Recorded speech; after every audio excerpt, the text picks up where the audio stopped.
Damn, I screwed up my own intro. How do you do that? Well, let's do that again. Good afternoon, everybody. Welcome to the show. I am a logical lefty, and I am joined by another logical lefty, Mike Figueredo, Humanist Report. Hey, happy to be here, Jeff. Thanks for the invite. You're welcome. Glad to see you here. It has been a long time. It's been a minute. Okay, it has been a while. It's been too long, I think. I definitely need to do this more. I need to stop being an asshole and invite more people onto the show. How dare you, Jeff? How dare you? I'm such a dick. like everybody thinks that I'm so nice, but no. We talk all the time through social media, but I think the last time we talked, like face to face, it's got to be like, has it been a year? I know it was when you were on Leftist Mafia and Lance was on Tim Pool, I think. Yeah, it was. Has that already been a year? Yeah, something like that. It's been a long time. My I mean, like, time has no meaning anymore, especially since I'm ADHD, but it's never really had any meaning. But it's worse now because everything blends into each other, into it's a dystopian hellscape that we live in right now. Yeah, what I find is that I feel like, when I was a kid, my first 13 years felt like about 50 years. And then anything after that, it feels like each year's a month. Although this year, it feels like we're in May? It feels like it's been at least 2 years, maybe 3. So time has slowed down again thanks to Donald Trump. So I guess that's one positive. It feels like things are going slow because we're suffering and we're in agony. I don't know. It's really the suffering that prolongs life. You see, exactly. You must suffer for things to slow down. Yeah, so you can either zip through life super fast and age quickly, or you can slow it down and suffer like a mofo. So I don't know. That's right. Those are the only two options, and they both kind of suck. Yeah, I honestly, if I could just hit fast forward on these 4 years at a minimum, I would do that just to see what happens at the end, in 2028. Do we get a new president, or are we out of this? Do we get President AOC, or do we end up getting JD Vance or some crap? Right. Look, honestly, at this point, I'd be happy with just a quote unquote moderate Republican. Anyone besides this motherfucker who's in the White House right now. That's how bad it is. It is pretty terrible. It is pretty terrible. Yeah. Funny enough. Okay, so we got the stories that I'm going to talk about today that we're going to discuss. We got the woke Marxist Pope. Y'all, that's fun. We have shareholders suing United Healthcare for not screwing over consumers. I kid you not. This is a hell of a story. We have residents that were blocking ICE from arresting a woman in Massachusetts. I think that's a really interesting story. We've got some video on that one. We've got Fox News, another Fox News host getting a White House position in the Trump administration. So this is a Fox News presidency. And then we have, we're going to talk about John Fetterman. Okay. And I'm sure you're going to have a lot to say. Well, on all these stories, really, but these are great stories. Lots of great news here. So, oh yeah. It's going to be fun at least. So let's go. Let's start out with the new Pope. On Thursday, Catholics around the world celebrated the election of a new Pope. The Cardinal Robert Prevost of Chicago, Illinois, was chosen by the conclave, which sounds really weird when you think about it. It's the conclave, right? Sounds like I'm playing Oblivion. But anyway, he's been elected and has taken the name of Leo the 14th. However, before the new Pope's smell even wore off, MAGA began to cry, and they were not tears of joy. Let me share some of them here before I have you jump in, Mike. Here is Mike Cernovich taking to Twitter/X, whatever you want to call it. I mean, you can dead name it if you want it. If you want to, it's fine.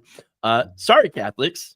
He says, this new pope is an open borders globalist.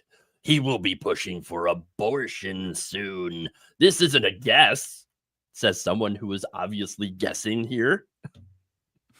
Then you have Joey Manarino saying that the new pope has recently attacked J.D. Vance, shown solidarity with Kelmar Abrego Garcia, the man who was abducted and sent to El Salvador illegally, and begged Trump to open the borders like Biden had them, which is absolutely ridiculous. Okay, this guy is worse than Francis. Let me just stop here and let's talk about the open borders, Joe Biden, right? Joe Biden, you remember that executive order that restricted asylum seekers, don't you, Mike? Mm-hmm. And it was, and you also had Democrats that were, going after Donald Trump for not passing an incredibly restrictive anti-immigration bill. Okay. And the reason that Trump didn't want to pass it is because he wanted to run on Joe Biden being open borders. Now, I talked about this in a segment the other day, how it was Biden that deported more people, and then Obama, who was the deporter in chief. Yeah, people don't realize this. They Biden don't. deported more people than Trump did in his first term, which is not a good thing. That's not a good thing. But I mean, open borders is such a laughable, laughable accusation. I wish he had open borders, but Biden was ruthless to immigrants, particularly black and brown ones. Yeah, absolutely. And yes, there were some, positive things that giving temporary protected status to, Venezuelans and other people. But I think a lot of that is part of the, attacks in the global South, especially any place where there happens to be socialism, or anything like that. And so I think that's less of a humanitarian thing and more of the U.S. government's policy of hating anyone or any left-wing government in the global South. Yeah. So there's that. But yeah, open borders, absolute ridiculousness. But they don't live in the real world, MAGA supporters. Okay. Completely different reality. But there's more. He also, getting back to Manarino, he called Leo a liberal piece of crap. Okay, fun times, and insisted that we are effed. Oh, okay. And then Manarino's spouse, Ada Lutch, who credits Trump for them getting married, even though they're now separate. So that's fun. That's funny. I didn't have this lore. Thank you, Jeff. That's hilarious. I know. It's like, wait a minute. So Trump got you two together, and now you're splitting apart. But then you're complaining it's almost about like that was doomed to fail from the beginning, right? And you're talking about the Catholic Pope. With Catholics, of course, not good about divorce. They don't like divorce, as far as I remember. Sin. Yeah, it's a sin. So that's a sin. Separated, but then they're both apparently ideologically aligned. And so she said that the new Pope suffers from, get this, the woke mind virus. Love that. Vince Langman, another drama queens. What's that? I said these people are such drama queens. It's hilarious. It's pretty great. Now Vince Langman, who shared a 2015 tweet of Prevost criticizing Trump's anti-immigrant rhetoric, said this: in case you're wondering why they picked an American to be a pope for the first time in history, he's woke. That's why. He's a woke, never Trump liberal. That's why. I swear, anyone to the left of Attila the Hun is a woke, never Trump liberal or something. Yeah. It doesn't take much to get accused of being woke these days. It really doesn't. And by the way, let me show you here. This is the response from Laura Loomer. Okay, I love her. You're gonna love this one. She's my favorite. Yeah. There it is. This is the new Pope. His name is Robert Prevost. He's the first American Pope. He's anti-Trump, anti-MAGA, pro-open borders, and a total Marxist, like Pope Francis. Catholics don't have anything good to look forward to. Just another Marxist puppet in the Vatican. Amazing. That is amazing. just the amount of crying that these people do when they do not get their way is hilarious. I want to know how they have the energy to get worked up so much. I mean, I'm always kind of like in a medium. Part of that is medication, but like to get me so worked up, it takes a lot. And these people are just always at a 10. I don't know how they have the energy for that shit. uppers. It has to be, right? I mean, how are It you has to be. always on or pissed off about something? My God, I just want to chill and smoke weed and play video games. Like, is that so Mhm. hard? Like, what's wrong with these people? Have an edible, play some video games. That's Yeah. that's my normal, hey, that's what I want to do. That's what I'm going to do this weekend, You okay? don't want to And doom I scroll do on Twitter and be irate all day? I mean, like, what's wrong with you, Jeff? what kind of life is that? Yeah, I don't get it. Like, they seem genuinely miserable. Sorry, that's like a Mhm. side tangent, but God, they're so miserable. If it seems like it. They're always crying about something. And it's funny because, the liberals or MAGAs are like, oh, liberals always cry. No, it's triggered. Projection. Total Oh, projection. yeah, 100%. Yeah. Oh, let me add more from Laura Loomer, by the way. She said, the new Pope once retweeted a post about how we need to keep praying for career criminal and drug addict George Floyd. And she said, quoted the tweet there, may all hatred, violence, and prejudice be eradicated. Well, that sounds very nice. Who would be against that? Oh, right, Laura Loomer. She said, what prejudice? Said another way to spell fentanyl overdose. Marxist Pope. Wow. Charlie Kirk added, Mr. Prevost, the new Pope, was retweeting George Floyd propaganda. Yes, that's right. George Floyd propaganda. That's quite propaganda. That, apparently, if you get a knee kneeled on your neck for 9 minutes, you won't die unless you have fentanyl in your system, apparently. Right. Yeah. It was a coincidence that he had the knee on his Absolutely. neck. The fentanyl was really what killed him. Oh, yes. That's uncritically, that is what they believe. Yeah, it's genuinely insane. I feel like they can't believe this stuff. Like Ben Shapiro, even though I think he's a slimeball, I think he's at least intelligent enough to know that that's complete horseshit. So I think most of the time these people are just like talking and they don't believe anything. At least that's maybe my hope. I hope that they're not that stupid. They perhaps are, though. Yeah, but we don't know for sure. Yeah, we just don't know for sure. Don't know what's in their heads. Don't want to know. Yeah. Well, he also added, but that is what it is. Whatever. Yeah, totally not salty about that one. Then we have Jack Posobiec going in his podcast saying something that's interesting here. He's like, well, we need to wait and see. Oh, really? We need to see from the absolute jump, whether or not Pope Leo is interested in working with Trump.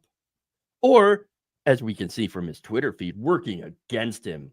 Why is somebody saying that the president of the United States needs to work with the Pope? Yeah, it's a very weird thing to say. We're supposed to have separation of church and state here. Yeah, is there much precedent for the Pope working with the president of the United States? These people are very bizarre. I think everybody needs to temper their expectations. It's the Pope.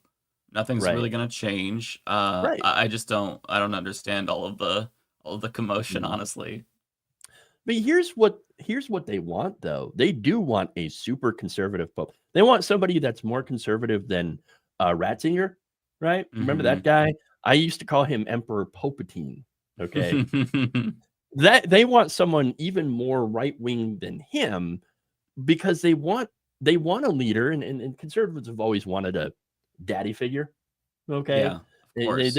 Oh, daddy, the daddy's home and he's gonna spank the very naughty girl. I remember Tucker Carlson saying that during RNC. It's so bizarre. But they want this daddy figure, and they were hoping, I guess, the Pope would be it to come and, I don't know, help Donald Trump take over America and turn it into a Christian theocracy. That's what I don't understand why they care about this, because regardless if the Pope is woke or not woke, quote unquote woke, they're still going to do whatever. Like, the only Mhm. benefit would be that the Pope validates their beliefs. I don't understand what that matters, because even if he is, if he speaks out against what they do, they're still going to do it. Um, it's not going Yeah, to give them more legitimacy. I just don't, I guess I don't understand what their expectations were with the Pope. I don't know. I don't know, but I want to finish that quote here from Posobiec. He says, as a representative of Catholics all around the world, which he is, perhaps you'll understand that it was Catholics who delivered the White House for President Trump. And perhaps, just perhaps, the new Pope will listen. Oh, so they just want to get listened to, Mike. That's it. No, look, here's the thing. There's no one that has been more opposed to the actual Christian tenets of Christianity than MAGA. Mm-hmm. They're just absolutely anti-Christian. Again, okay, your humanist report. So obviously, yes, just like me, you're a non-believer. Okay. Mm-hmm. But how do you get to be a non-believer? You actually read the source material. Exactly. That's the biggest the way to create atheists. I think the best way to create them is to actually have them read the Bible uncritically. Okay. Literally. Not to have someone preach it to them, okay, but to read it yourself. And we have. Mm-hmm. I mean, I can't speak for you, but I know I have. Oh, I've read it. Yeah, I haven't read the Yeah. whole thing from front to back, but I've read basically most of it, and it is Yeah. completely incoherent, filled with contradictions. It's boring. There are there are some fun stories here and there, like talking snakes, talking animals. As Mhm. a kid, I liked those. But as an adult, it hits differently. It's just very, Mhm. it's a little immature for my tastes. But there is some good lessons in there as well. Like, you're Yeah, supposed to treat the immigrant like one of your own, supposed to right. take care of the poor and the needy. There's some good stuff in there, okay? And Yeah. there's a lot of inconsistency. There's some bad stuff in there, and MAGA people like them like to try to focus on all that bad stuff, but while ignoring the good stuff. And that's my big problem with religion is all the cherry picking. Yeah. Yeah, it's not like this is necessarily new, because they've always been very big cherry pickers, but these days I feel like with Donald Trump, I mean, Yeah. if you're a true Christian, take, from that what you will, however you want to interpret it, but like if you really look at like the teachings of Jesus, I mean, he's basically a commie. So Trump is Yeah. the antithesis of that. So I don't know. I don't know how they reconcile that inconsistency to themselves. I think that they probably just don't think about it, if I had to guess, because there's no way that you can reconcile it. Makes sense. Makes sense to me. But there it is. Melting down over this new woke pope, which again, as you point out, it's not really going to change anything. Yes, Um, it's good that there's somebody out there who's talking about, being fair to immigrants and taking care of the poor, and that's good for a spiritual leader and all that, because those are good lessons. But even Francis, as much as I did like him, still a Catholic, still against, things like abortion, still against, I mean, in principle, because of the source material, against LGBTQ plus rights, even though mhm. he did remind people, hey, they're humans, they are people, and maybe you should treat them as people, even if we do not like the things that they do. And Mhm. so it's always a mixed bag with the Pope, but it could have been a lot worse. Yeah, yeah. I think that to me, I don't care either way. If they pick a Mhm, conservative pope or if they pick a more liberal leaning pope, it's not really going to mhm. change things. People are just going to do what they have always done. And if the pope is validating their ideological stance, then they'll use that. If not, then they won't.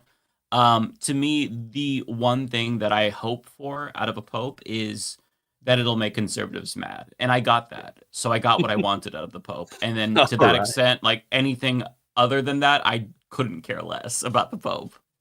There you go. There you go. So it's a Mike, win for the Humanist Report. that's right. It's a win. Hope for Pope, and he got it. I'll take it. Now I don't ever want to hear about him again. All right. Well, let's move on. Investors at United Healthcare Group have filed a lawsuit against the company for not being anti-consumer enough. Investors filed this suit on Wednesday, accusing the company of misleading them after the murder of CEO Brian Thompson. UHC is accused of not initially adjusting its 2025 net earnings outlook to factor in how Thompson's killing would affect their profit margins. On December 3rd, the day before Thompson was shot and killed, the company issued guidance that included net earnings of $28.15 to $28.65 per share, and adjusted the net earnings of $29.50 to $30 per share, the suit notes. So they lost, I guess, a tiny bit of money, possibly. On January 16th, it was announced that they were sticking to their old forecast, which investors described as materially false and misleading. The group, which seeks unspecified damages, argues that the public backlash against the company, for its terrible business practices, prevented it from pursuing, quote, you'll love this, the aggressive anti-consumer tactics that it would need to achieve its earnings goals. The company eventually revised its 2025 outlook in April 17th, citing a needed shift in corporate strategy, a move that caused its stock to drop more than 22% that day. So there you are. They admit it. Anti-consumer practices. They need it to make profits. What do you think, Mike? I, for one, am shocked. Shocked by this. No, so this is one of those stories where I'm rooting against both of them. And I love that this is happening. I love that they're suing. I love that United Health is getting sued. It just, it makes me happy. It's one of those feel-good stories. And I've got to say, as somebody who has gone a little bit viral for some spicy takes on this very topic myself, how dare they? Like, the family is still grieving, and they're suing. They're worried about money. How dare they? How dare The indecency. I mean, my goodness. Do people not have any thoughts about this poor father that was his body is still gunned cold? down? Yeah. Well, it's still pretty cold, but at this point, it was always cold, to be fair. Oh, ouch. But here's the thing. Is this not a perfect indictment of our capitalist system? This company, remember, they've got a fiduciary responsibility to maximize profit for the shareholders, right? And they're doing so at the expense of the consumer. That was kind of the whole problem there. Right. I mean, you remember the company would use AI models to deny 90% of the claims for people on Medicare Advantage. These are people who are elderly, people who are, what is it? They're in hospice, people that cannot defend themselves. We're being routinely denied care through these AI models that were pushed by Brian Thompson. And so, they made a ton of money off these denials. And for everyone else, of course, they deny at least a third of all claims. What, 33%? 30 to It was 33? the highest denial rate of all the other major health Yeah. insurance companies. It's just wild. Yeah, they killed they so many people. Just straight They up made demons. so much money. They made so much money. Every claim that's denied, as you point out, means money in their pockets, and that's what they're doing. And so I'm not surprised, though, to see this from such a terrible company, that these shareholders were like, no, you made us lose a few cents off of our share prices, which, yeah, okay, so it added up, right? But just going out there and admitting, though, in this lawsuit, that they didn't get the anti-consumer practices that they were hoping for to make enough profit. It's right out there. That the company backed away from because their CEO was murdered because of his greedy practices. It's crazy. I feel like it's not enough to just nationalize these private health insurance companies, but the CEOs, the board, the shareholders, they actually have to be tried as well. Like you could try them in front of military tribunals. I don't care what. Give them due process, but try them and lock them Yeah. away and throw away the key. Like these people are genuinely like murderous demons.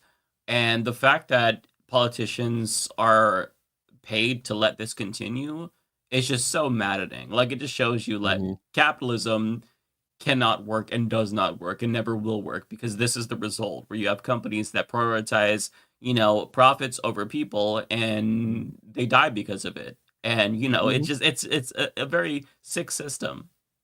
Hmm. And what's even more sick is again, you've got these lawsuits like this where you didn't crush people enough. Okay. Right, it's so So I gross. didn't get to make an extra few cents off my share prices because, yes, it was a sad day for you. You were afraid for your life because the CEO was murdered. No, no, get back to crushing average people and screwing them over so that I can make more money because I'm not in real danger. Mhm. So Like get talk back about reading to the it. room. I know, but they never do. They never Mhm. do. These companies are so completely like inhuman. Okay. Yeah. I mean, they're so separated from actual humanity.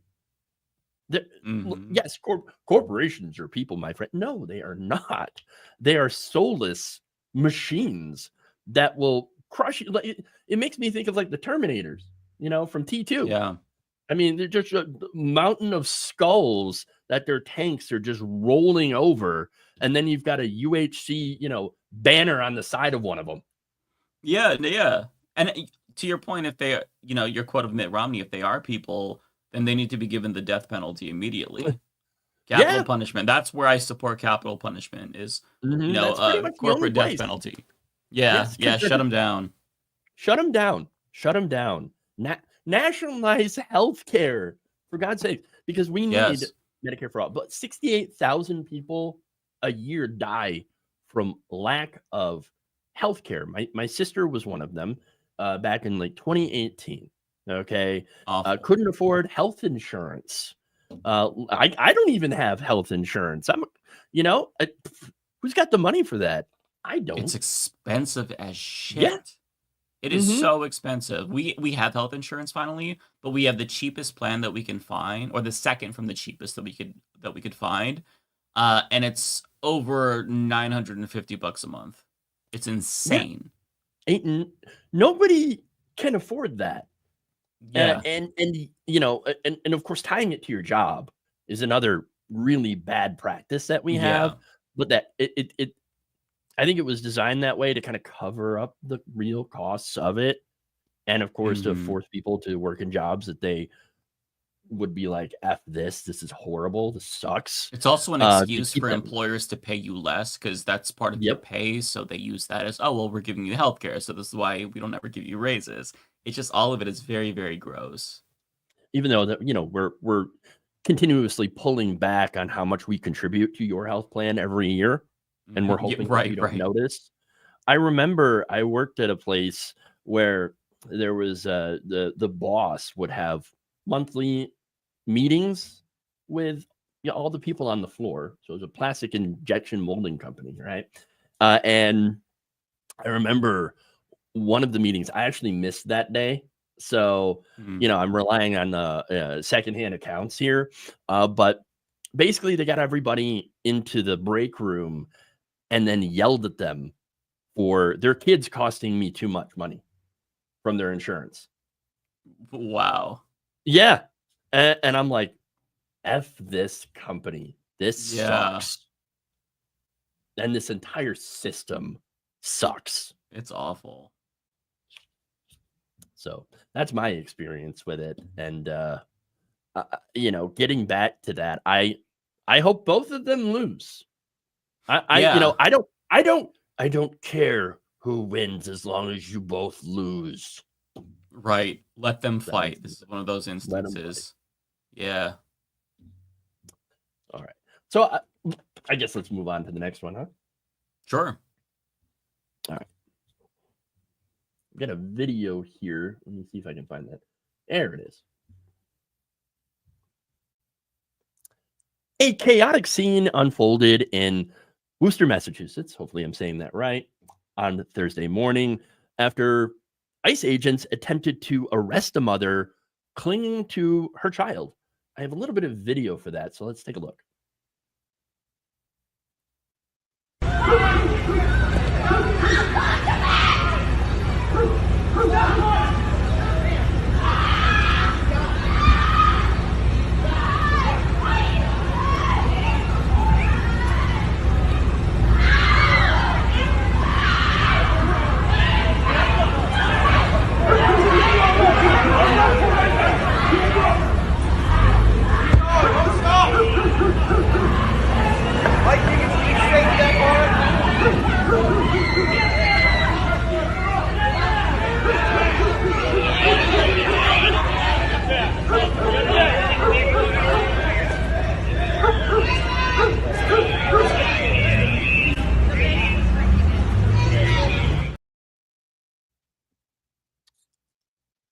What's your reaction to that?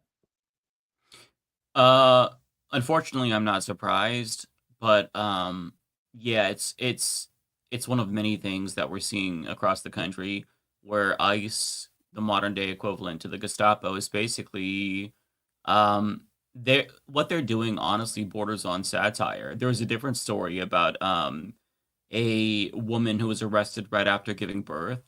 And just days before that, The Onion put out a piece about how ICE was waiting with guns for a baby to be born so they could deport it.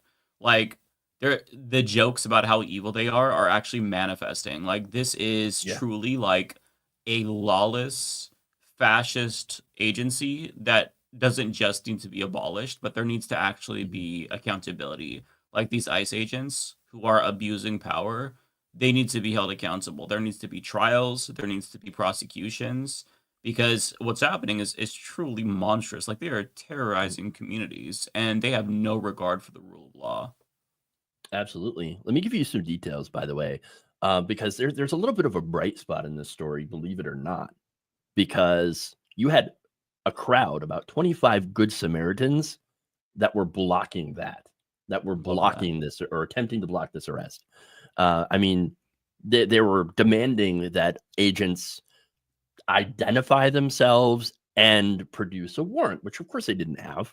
hmm Now, No, they they never did do. make a mistake, though, because they ended up they called the Worcester police, okay, and we're saying, hey, we got this lawless agency out here. Please come fix that, chase them out. Mhm. And the police, of course, sided with ICE. Yeah. In fact, they arrested this the woman that was being arrested by ICE, her 16-year-old daughter. Okay, she was holding the baby, and then handed the baby off and then kicked the police car, which I think is awesome. An ICE agent's vehicle, I should say. But she's been charged with 4 criminal counts, a 16-year-old, including reckless endangerment of a child, which she Wow. handed the child off, disturbing the peace, which is what the ICE agents were doing, disorderly conduct, and, of course, resisting arrest.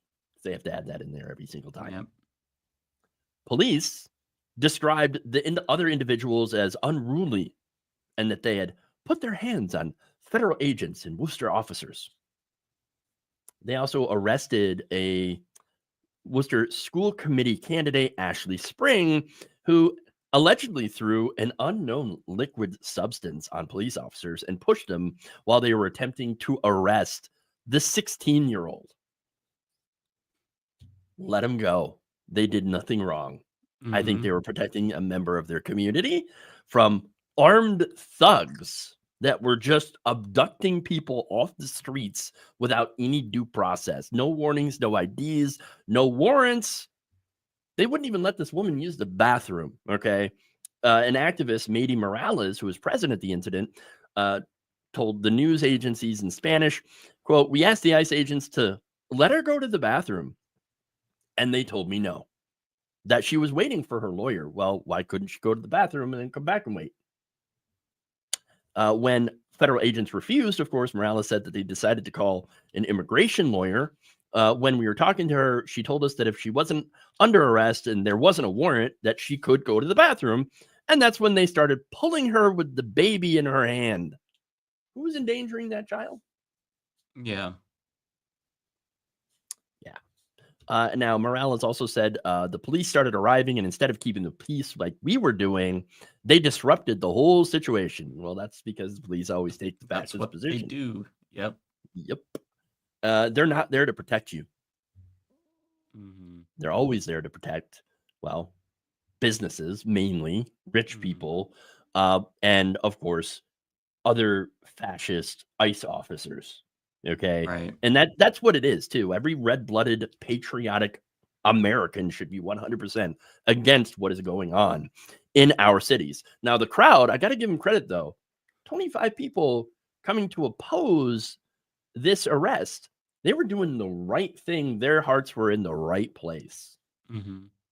Yeah, that's really encouraging to see. To see the community come out is it actually does make a difference. I mean, early on in the first month or so of the Trump administration, Tom Homan admitted that it was increasingly difficult to arrest people because they knew their rights. They knew that, they could ask to speak to an attorney, ask for a warrant. They didn't have to sign anything. So the fact that communities are educating their populations and really going to bat for the immigrants who are in danger, that is one thing that gives me hope. It's the silver lining in this dark time, because even though it's not going to stop it, the resistance does make it more difficult. And any way that you can make it more harder for this Gestapo regime to endanger people is I think it's resistance that is absolutely going to be commended throughout time. It's going to be looked back on in the history books. So if you're resisting in this way, I think you're going to be on the right side of history, even if it means that you're going to face repercussions. They're going to charge you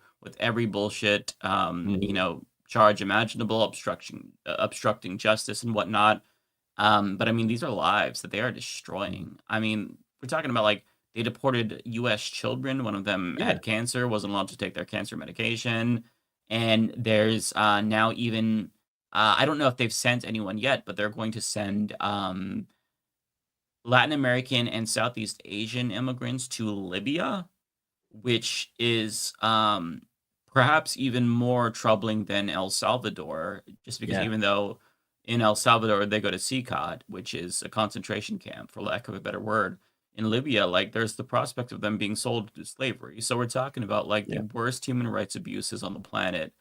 And it's just, it has to be resisted with no due process, mind you, as well. Right. So we're talking about people who haven't broke the law, haven't committed any crimes. And yeah, it's a catastrophe. I'm glad that the American people are, like, starting to turn against this, if you look at polls. But the fact that they supported mass deportation from the get-go shows that, like, as a culture, we're very sick, and we have to work on that somehow. Like, there's a sickness in America. It's called white supremacy, and we have to find a way to eradicate that virus that, like, has plagued us for centuries. I mean, it's hard to do that when this whole country was founded on white supremacy and slavery and genocide. But it's a sickness, and this is the result. Americans like the idea of getting rid of immigrants, but when they see the manifestation of what they voted for, doesn't look too pretty. Right. It looks like this. Looks like human rights abuses, Gestapo-like police forces and unmarked vehicles abducting human beings. This is what you voted for if you voted for Donald Trump, and now you've got to live with that shame for the rest of your life. You're complicit. Right.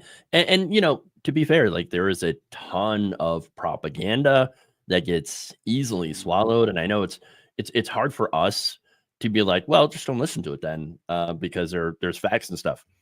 But one of the problems that I have run across, and I'm sure you have too, is the fact that we don't really have the reach as far as Right. getting the message out and going up against the propaganda that gets pumped out by these massive, not only accounts on, like, YouTube or whatever, or Twitter or whatever, but Fox News, you get Newsmax, millions of people. Fox News is still somehow, even after admitting to lying to their audience and paying $787 million over election conspiracy lies, they still are the number one news station in the United States. People How like their does slop. that happen? How do you and I, as small YouTubers, or I should say maybe mid-size, you're bigger than I am, obviously, but we're even with our number of subscribers and things like that, we cannot like compare to how many millions of people watch Fox News. And I know that a lot of that is like, oh, they turn it on in the gym or they turn it on in the nursing home, and nobody changes the channel. But you also have to factor in the fact that there are millions of engaged people who watch all this propaganda and believe everything. Oh, criminal aliens. Yeah, we got to get rid of the criminal. Nobody wants criminal aliens. But the thing about the Trump administration, what they've done is that they have taken people that, yes, are here without documentation, but otherwise didn't do any crime, okay, and have said, well, they're criminals. At most, it would be a misdemeanor before, but now it's considered to be a felony. And so that's what they're doing, is they're criminalizing immigrants and taking away green cards and taking away temporary protected status from different groups like Haitians and Venezuelans, people who have been allowed to come over here to escape horrific, conditions in their home countries, whether it be like gang violence or natural disasters. And they're just taking that status away and then saying, well, they're all criminals. Well, you just made them criminals, even though they haven't hurt anyone by staying here. You have made them into criminals and then targeted them with these fascist deportation, proceedings, which is just an absolute farce. Yeah. It's if you're staying here illegally, that is not a criminal offense. That's a civil violation. It's like getting a parking ticket. What they're trying to do is make it so that way they are turning people with civil violations into actual criminals, getting them a criminal record by forcing immigrants to register.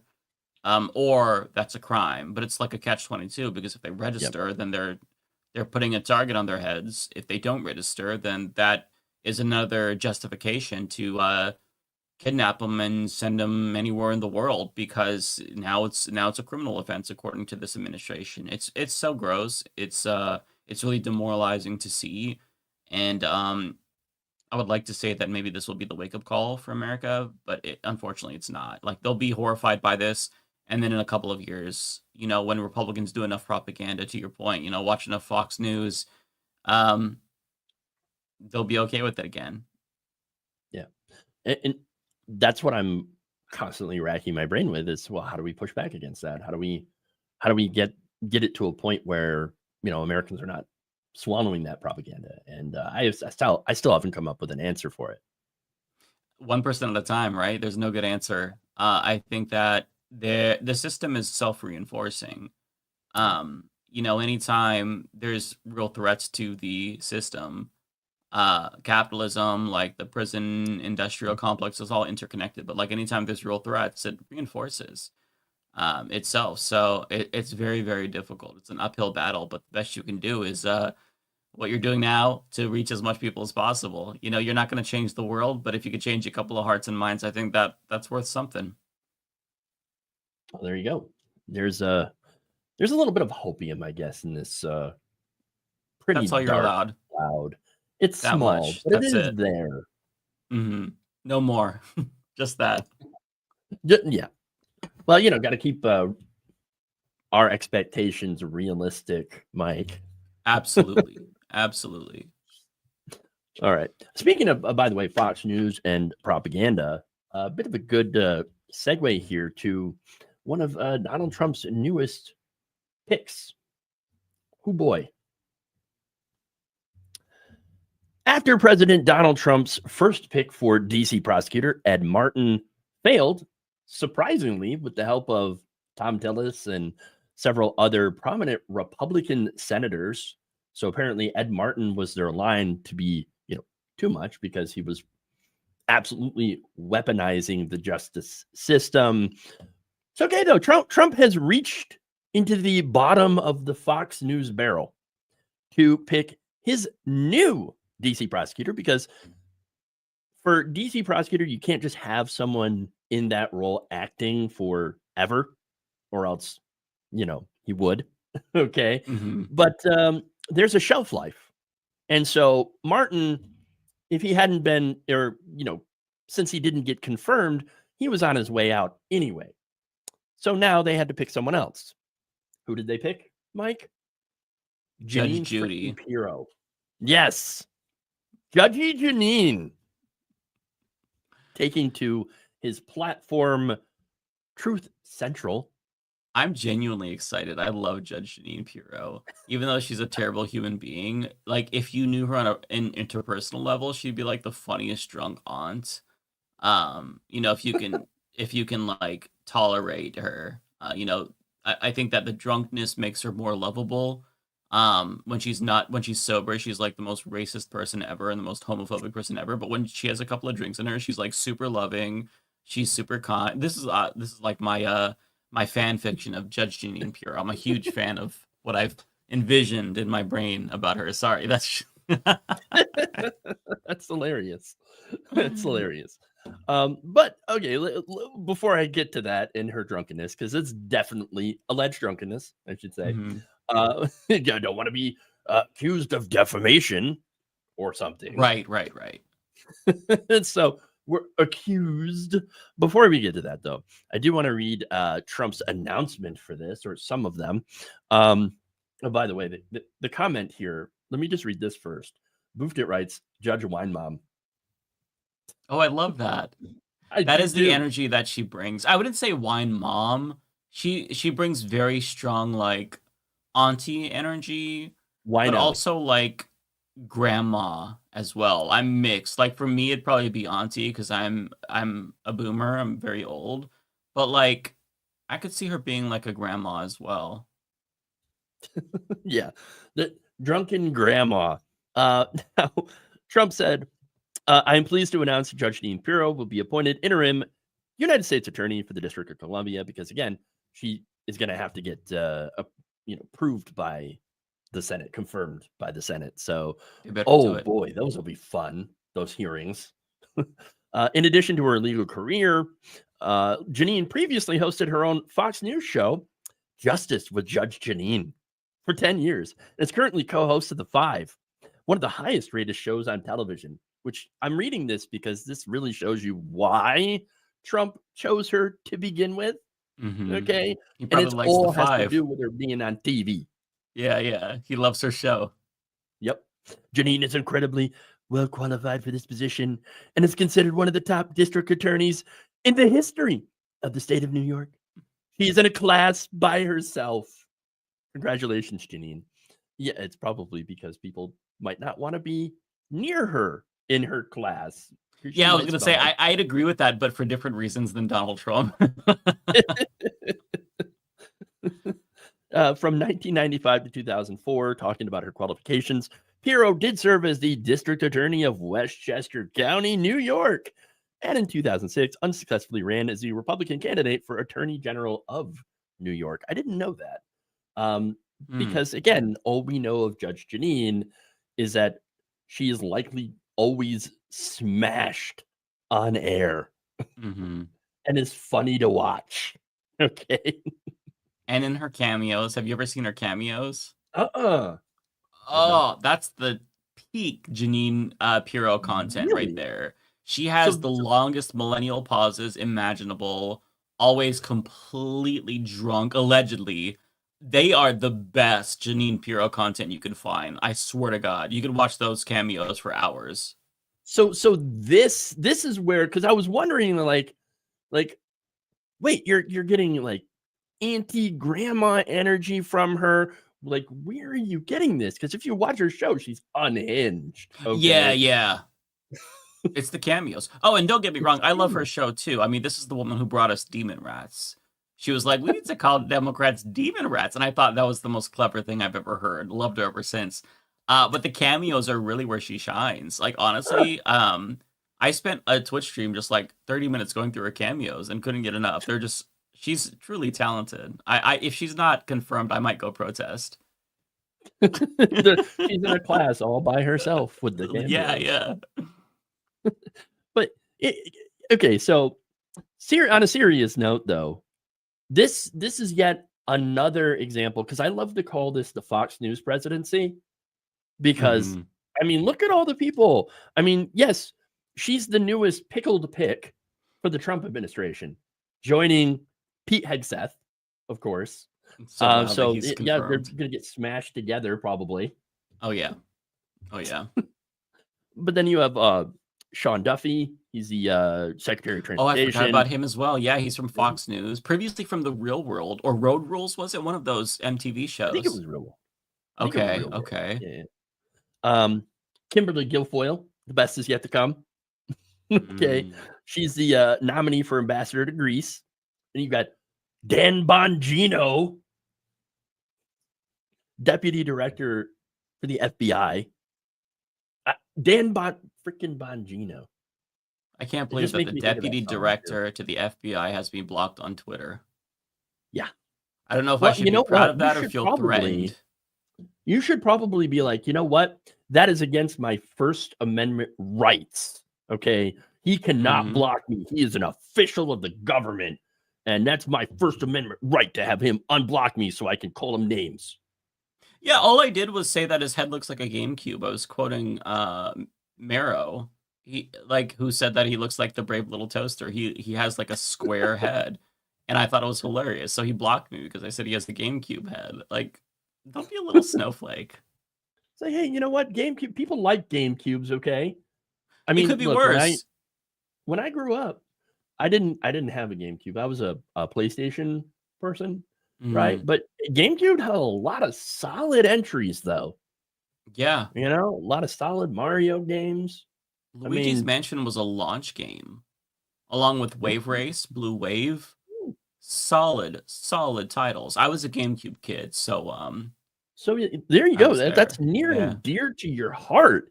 That should have been Yeah. taken as a compliment by Dan He didn't take Bongino, it but he that didn't way. not get it. Nope. Nope. Some Just didn't people get it. just don't know how to take a compliment. They really don't. It's sad. Yeah. But there's more, by the way. Tammy Bruce was apparently a Fox News contributor. She's the spokesperson for the State Department now. And then we have good old Oh, she is from Fox News. I thought she yeah, looked familiar. I didn't put that together. Okay. Okay. yeah. Wow. Then you got Mike Huckabee, who is the Hmm. U.S. ambassador to Israel, because of course he is. Richard Grenell is Trump's special presidential envoy for special missions. I don't know those. Don't know what that is. But Tom Homan, the so-called border czar, right? This guy was a Fox News contributor and commentator, I should say. In fact, during Trump's first term, Homan also served as the acting director of ICE between 2017 and 2018, then became a contributor at Fox News, where, of course, he talked about how much he hates immigrants, Hmm. basically. It's crazy how And much more like Nazi-like he's become over the years. I mean, he was always very, yeah, very Hitlerian, but he's just really been so much more bloodthirsty and overt these past couple of months. well, I think it's because he feels emboldened to be, For sure. himself. The Yeah, masks, I absolutely. mean, we talk about the masks being pulled off, but like that's a really good example of the mask being pulled off. Okay. Yeah. He's like, finally, I get to be as racist and Nazi like as I always felt like. Yes. Hmm. It's like if Hitler and Elmer Fudd had a baby, you'd have Tom Homan. Oh, that's horrible. I Tell mean, me I'm just the wrong. imagery right there. Of course, you also have Director of National Intelligence Tulsi Gabbard, of course. Big fan of She Tulsi was as a well. I used to be a contributor. Tulsel. Yeah, A little bit. no kidding. No kidding. Yeah, I don't know. Back in the day, I was kind of like, okay, well, she's all right, I guess. Hmm. But she did something good, but then it was all The red careerist flags stuff. popped up so quickly, Uh-huh. and the way they tried to bury the red flags was another red flag in and of itself. Yeah, the presidential Exactly. campaign kind of kind of sunk her with the left, which is why she's now a Republican. Right winger. Yeah. Isn't that weird? You got the left to fascist pipeline. Yeah, the That's Bernie to going on here. Trump, like that's crazy. Yeah. I know, it's crazy. But there's more. Sergio Gores, director of the Presidential Personnel Office. That's a former Fox News booker and producer. So, okay. Sebastian Gorka, deputy assistant to the president and senior director for counterterrorism, who's a Fox News contributor. He also has Monica me Crowley. blocked. What's that? Gorka has me blocked. Like, what the fuck? Who hasn't blocked you from the Trump administration?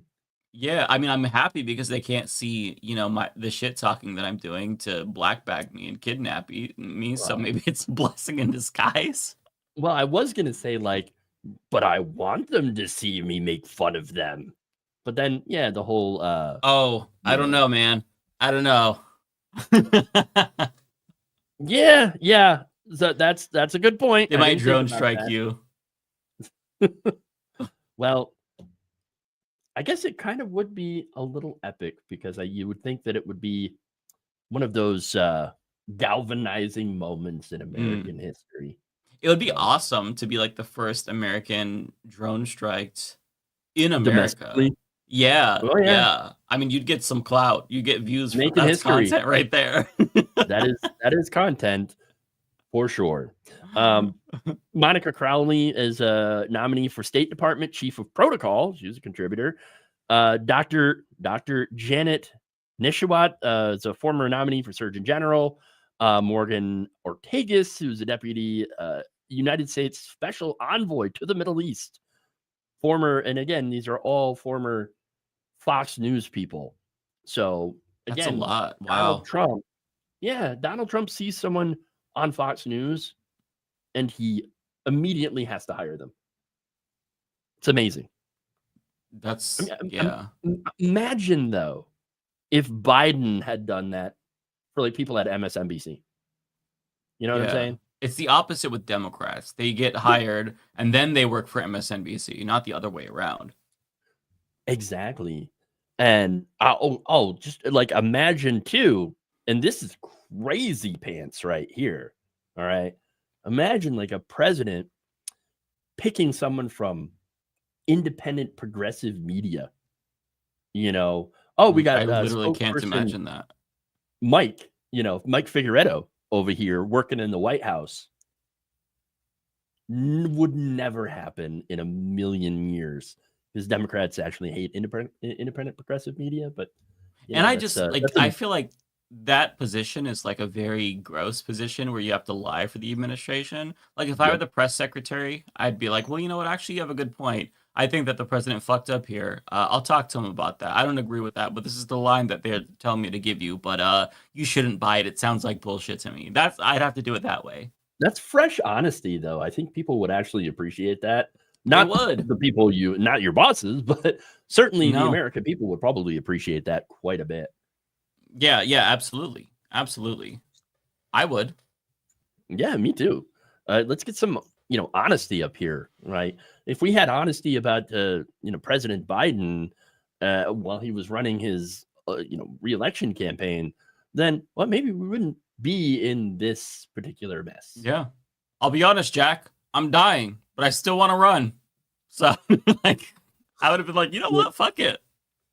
Yeah. Maybe that's not a good idea for you to run. Yeah. If he stops doing the genocide, I'll give him the old age thing. Yeah. And that's what the American people were asking for too. Anyway, you pull Democrats, and generally Democratic voters were against that whole thing. And Biden's like, no, I know better. Yeah. Okay. Speaking of genocide, why don't we go to the last story here and talk about John Fetterman. That's a good segue. Yeah, our favorite person right there. Last week, a deeply sourced profile on Pennsylvania Senator John Fetterman was published in the New York Magazine's Intelligencer. Okay, reporter Ben Terrace talked about Fetterman and his issues with his mental health, obviously, with that stroke that he had, but went back in 2022, and how that's currently affecting his job and also his personal relationships, allegedly, in this report. I mean, Terrace quotes extensively from Fetterman's former chief of staff, that's Capitol Hill veteran, Adam Jenelson. And there's also statements in there from current and former employees in the senator's office who describe Fetterman as very, very different from what he used to be. Like, the stroke allegedly changed his personality and made him, I mean, into what he is right now, which is someone who apparently loves the genocide in Gaza. Okay. And, wants to work with Trump, hates the progressives, which he had run as a progressive type of person. Not anymore. In fact, not only that, but there's also serious lapses of judgment, as well as like him falling asleep at weird times. Okay. New York Magazine reported the senator was involved in a car wreck in May or June of 2024, which injured his wife, Giselle. Okay. Basically, he got into a car and staffers were like, don't drive. Like, don't get behind the wheel. He did anyway, and he fell asleep and then crashed. Then you have video of him where he was arguing with a airline pilot over the visibility of his seatbelt, which is a weird thing. There's also the frequent and heated personal exchanges that he has with his wife, Giselle, over the issue of Gaza and other things. According to Terrace, Fetterman continues to struggle with the burdens of his office, and in January, days after Trump's inauguration, had melted down with despondency or whether or not to support Pete Hegseth. Well, let me just tell you, if you're, claim to be on the left, why would you ever consider supporting someone like Pete Hegseth for defense secretary? I mean, the guy's not only an alleged lush, okay? That's got to be the right term, right? For someone who's a drunk, alleged drunk. But like, why would you support someone like that?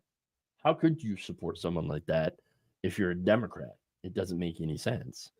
But he apparently broke down ahead of the vote. The senator, according to a staffer, raised the possibility of just leaving D.C. and refusing to cast a vote at all, and then spend allegedly part of the day locked in his office, fighting with Giselle and crying while FaceTiming with staff. That does not sound like someone who is well mentally. No. Damn. Yeah. What are your thoughts?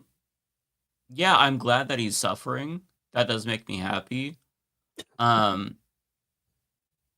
mean, he's a terrible person, and yeah, he very clearly doesn't have the capacity to serve. And it's crazy that like conservatives start to love him because he has brain damage. Like, he admitted that he has changed his ideological leanings because of the stroke. Like, it changed his outlook on life. And that can happen. It's not abnormal per se. If somebody has a near-death experience, you would think that would change their outlook on life, but they would probably be like a better person, not a shittier person. They think, wow, life really is short and fragile. I should be doing my best to make sure that this short life is as good as possible for everyone. But instead, he's sitting here, traveling to Israel with a war criminal wanted by the International Criminal Court, chumming it up, getting a golden pager, making a joke about a terrorist attack from Israel on Lebanon that killed children and civilians. He's a very sick person, just inside and outside as well. So, putting aside the mental health issues, it's clear that he's not taking his medicine. He was asked this by a reporter, and they said no.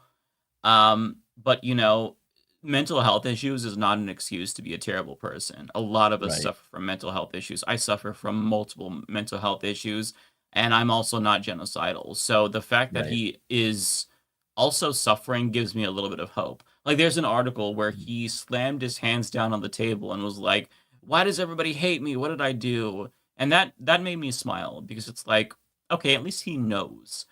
Like he should have the hint because his constituents have confronted him multiple times. A Right. Palestinian woman confronted him recently. Just good people that are saying, "Hey, why are you doing this? It seems like you're racist towards Arabs." And he has nothing to say. Just still with Right. Israel. So the fact that he actually feels like shit too, and it's a reflection of like what he's broadcasting to the world, is good. I hope he's suffering. Yeah. I feel bad for the people around him, but Yeah. you don't have to be Like around him. You Giselle. can choose to not be around him. Yeah, yeah. Giselle also, she's a free agent. She doesn't have to go to Israel with him and take pictures with Netanyahu, but she is. So if she Right. knows the genocide is bad and she's doing that, maybe she has some culpability here. I'm not really sure, but yeah, he absolutely is not fit. But with that being said, a lot of people aren't fit to serve. But I Yeah. hope that this leads to him not running or at least losing in the upcoming Yeah. primary for him. I'm not sure if I think it's 2028, which is when he's up for re-election. Yeah, yeah, I love these Yeah. stories. Keep them coming. Keep pumping them out. I'm glad he's feeling shitty. Yeah. And you know what? It's people have been calling on him for to resign, especially after this. Okay, Right. but there was of course calls before because he's obviously not living up to what the image that he put out during his campaign. You know, Hmm. and whether it be the primary or uh, against Dr. Oz. I mean, at this point, it's like Dr. Oz would have been an absolute disaster, but maybe it would have been better for him to win that Senate race instead of becoming the head of, Medicare and Medicaid services, which he wants to privatize. Honestly, yeah, yeah, I agree with Yeah, you. Isn't it crazy to say that though? that is. Like, if you would It have is. told us that in 2022, we would have been like shocked by what we're saying in 2025. But it's so true. Yeah. Yeah. It's horrific. But now here's some of the people who have called for him to step down.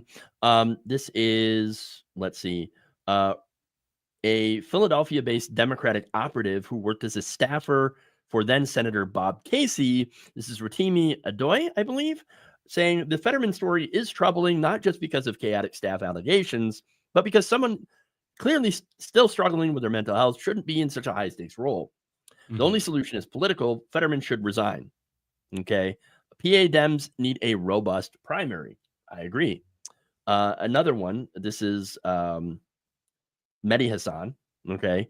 This email a year ago from Fetterman's former chief of staff and this entire piece from Ben Terrace makes clear that Fetterman should not be serving in the Senate. Every Senate Democrat should read this and be asked about it, especially Chuck Schumer. Well, Chuck Hmm. Schumer is a bit of a disaster himself. So, um, surprisingly, though, you have the Bulwark's Jonathan Last, a supporter of the senator, writing he needs to resign. Who he also said that well, okay, this guy was the first person to suggest that Fetterman could run for president, and now he's saying this guy needs to resign. So that's crazy. And Hell. this was on the Secret podcast with co-host Sarah Longwell, who agreed, calling this the revelations in the piece career ending. Now, I agree with that, but I do got to ask you though, will it, or is it career ending considering how there are so many Democrats that have a death grip on their seats?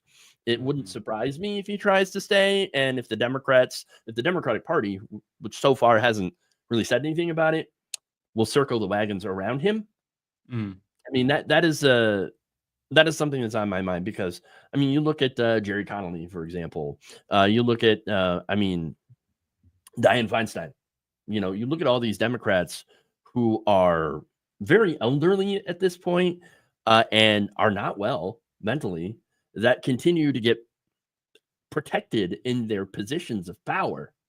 Hmm. And it makes me, I don't know, it makes me think like they don't care as long as the seniority is respected.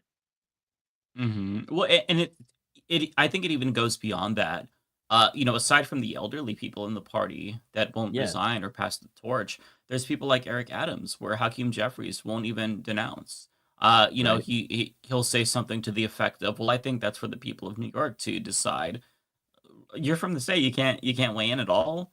On Yeah, top of you're that, you from New have York. Andrew Cuomo, who's running again and leading. So I don't think that anything is too big of a scandal these days, unless you're actually like convicted of a crime like George Santos, excluding Trump, Mhm. of course.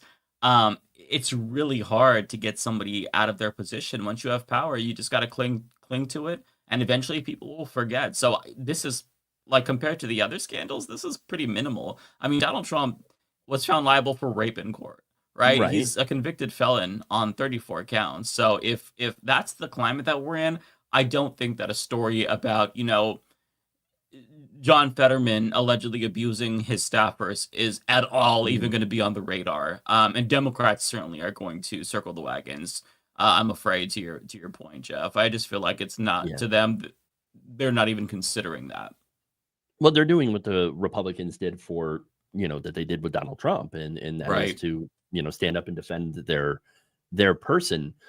There is, of course, an exception to that. If you happen to be actually progressive, That's true. Great then point. the AIPAC and the Yeah. Democratic Majority for Israel, all these groups will come for you and they will take you down, like they Yeah. did with Jamal Bowman, when they did with Cori Bush. And actually Exactly. notice how these people are also people of color and Right. were generally more progressive than their peers. Gee, that's something that they both have in common. And by the way, the things that they used against Cori Bush specifically, darkening her skin in those ads Yeah. against her, I mean, just horrific stuff. So that is one of the cases where the Democrats will try to primary you and get you out of your seat in your position of power. But if you are someone who is a flack for Israel at this point, the right-wing government of Israel specifically, if you're serving them and serving the donors, then they will protect you. The Yeah. Democratic Party will. 1000%. And that's unfortunate. I love how everything is a scandal to progressives. Like, remember Jamal Bowman pulling the Yep. fire alarm? That's like the biggest scandal Oh ever. no. Like, I genuinely couldn't care less about that. I don't even know why he did it if he was like doing a prank. I don't care. Like, I don't even. That's not a scandal. That's Um, not. but it is if you're progressive. But something like this, I don't think to your point. I think that's extremely valid. Like, if a progressive had this kind of a profile on them, they'd be gone. But Yeah. Fetterman, I think he's gonna be okay. The only way I could see him resigning is if he like actually chose to do it on his own volition, which would never happen because once you have power, you don't want to give it up. But like even Right. if he's incapacitated, like they were wheeling Dianne Feinstein's ass on a fucking wheelchair, she was not even coherent. So if Absolutely. they gotta weekend Bernie's you, they'll do that if they need to. They don't care. They will. Yeah, absolutely. And so that is one of the problems. So Hmm. unfortunately, you're right, and we're probably going to have to wait until 2028 to have an actual chance at dethroning Mr. Fetterman here. And that's if he just doesn't completely melt down somehow and do something that's very unlikely to do, which is to step down himself or to be removed. Uh, Yeah. we're just gonna have to wait on this, and hopefully there will be a good primary challenge against him. Otherwise, we're stuck with this guy. Yep. Sad. I hate to end on a negative note like that, but it is what it is. And so, there's not whole lot of good news lately. Could be I worse, mean, right? Could be worse. yeah, it's you know, Friday you would hope that we have some fun Friday stories, but those don't exist. Have I ever been on Leftist Mafia? Kind of, but not actually on the show itself. Yeah, you were. Uh, not on the no, actually not though.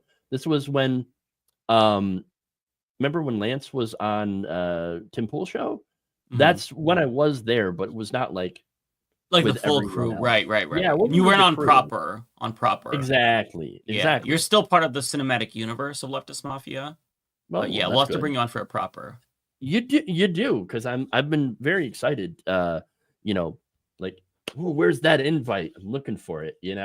Like, Oh, can't You can wait. come on. Yeah, you can come on anytime, of course. Yeah, we'll have to bring you on because I think it'd be fun. That would be a lot of fun, actually. So yeah, I'm looking forward to that. So yeah, talk with the crew, and I'd like to speak with everybody else. Obviously, I've spoken with Lance before, and Ian, you, David. Oh, I have not. You haven't talked to David? No, never had him on a Really? show. Haven't had haven't been on his show. I don't really know if he does guests or anything like No that. But no, kidding. we've talked on social media before, but never actually in person, which is strange. We'll have to change that. We'll have to change that. Yeah. And then there's uh Becca, right? Who's on Yeah. that? Yep. Becca, Ariana, Binder. Bender, yep. I feel like I'm Haven't forgetting spoken with him somebody. No, either. you said Lance, so I'm not forgetting I anybody. have spoken with That'd be bad if I forgot one of them, but I don't think I am. him. Yeah. Well, I mean, to be fair, the lineup has changed a little bit Uh-huh. over the time, but y'all put out a pretty fun show. So, and I Well, appreciate thank what you. I y'all are doing. appreciate And that. I appreciate you yeah, saying that. We and I'm try. looking forward to joining the crew and having a little bit of fun. It'll be a fun Maybe one. if well, I'm reading a comment here. Maybe if Jeff knows who Matt Strackman is, I do. Letterhack. Mm. Yeah, good guy. Actually wants wants to do like kind of like a network thing, which I'm pretty Oh, he interested in. does? Yeah, Well, that's cool. He yeah, hosts Left Past 10, which is he another does. really fun one. Have you been on I've been Left on Past that. 10? Yeah, Yeah, I've that been one's on it. fun. Yeah, me Yeah. too. That's a really fun show. Mm-hmm. I love Matt. And then hanging out with Benjamin Dixon Oh and yeah. Andrea Ravensky as well. A lot of fun, Good fun people. people, good people there. So yeah, Mhm. I'm looking forward to it. It should Hell be yeah. Yeah, if you're so. free later this month, we have a guest next week, but I don't think we have one the week after. I'll have to ask Lance. Yeah, sweet. So yeah, we'll bring you on. That'll be super fun. It will be. It will be. Speaking of fun, like unfortunately the fun has to end because I got to go and edit all this stuff. But thank you, Mike, for joining me today. Where can everybody Thank find you you if for they the don't already know? invite. Just search for the Humanist Report, and I am on all platforms as the Humanist Report. Not Rumble though, but YouTube, YouTube, all the ones that that are good and Not kidding. worthwhile. So not on Kick yet, unfortunately. But yeah, find me on YouTube, and yeah, I post videos almost every day.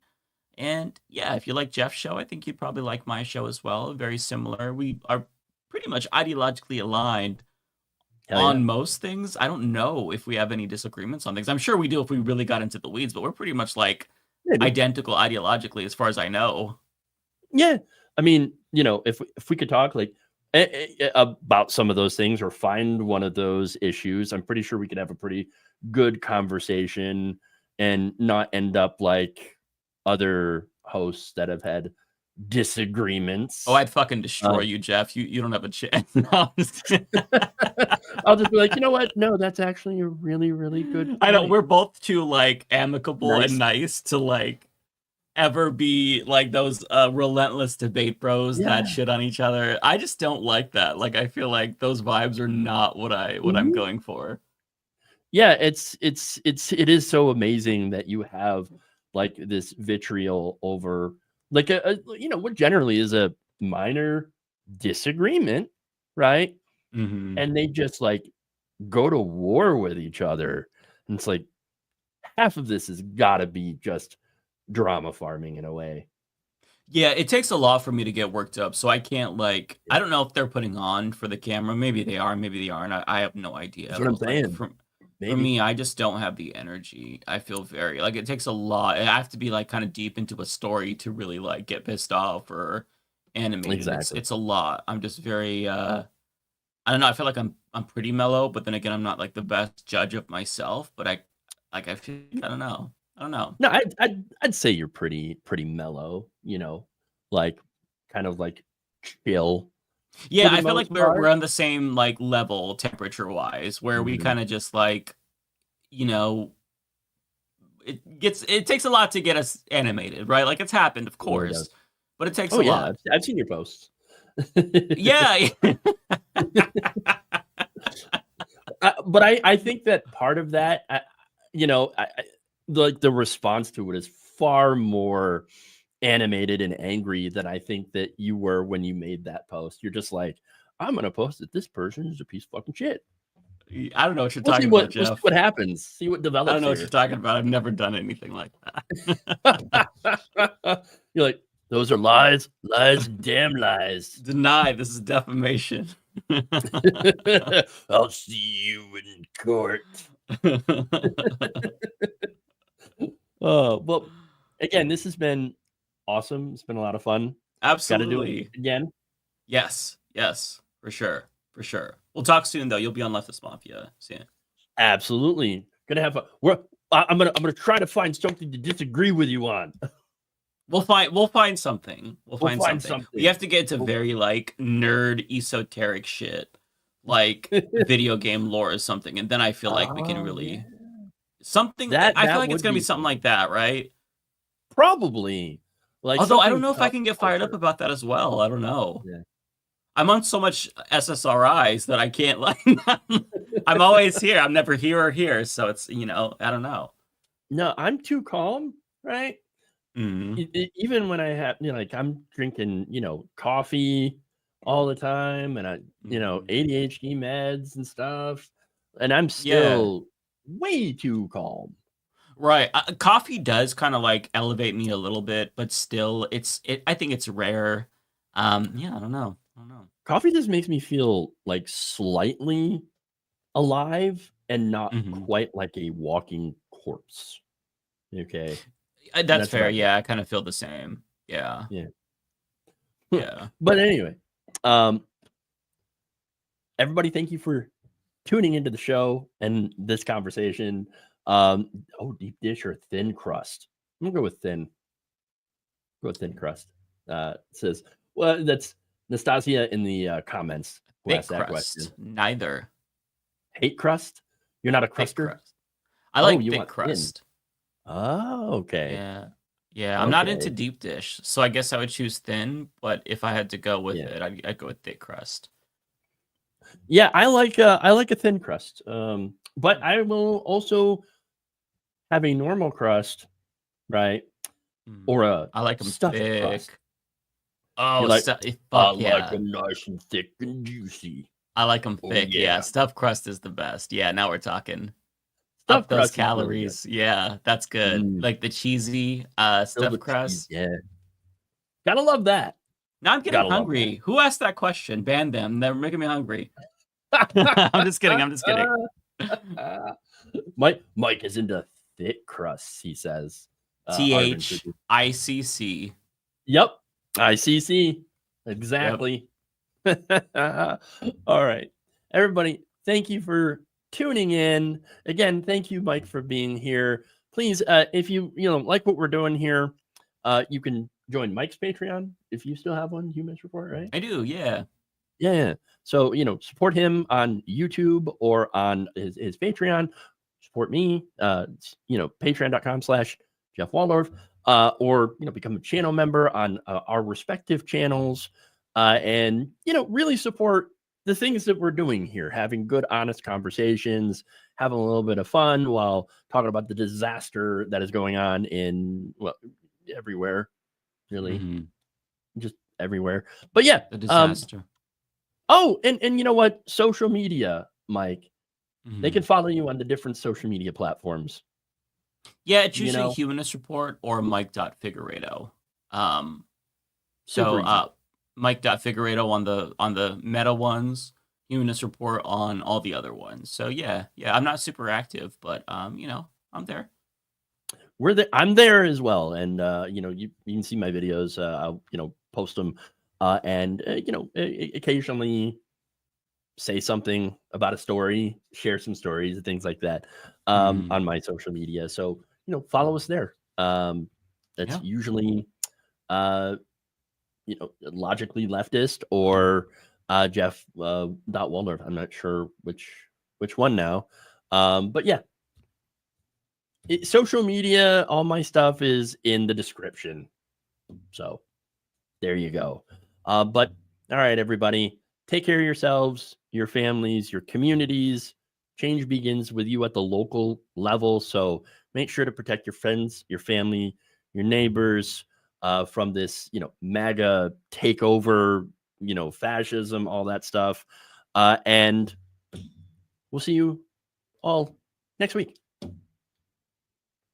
Bye.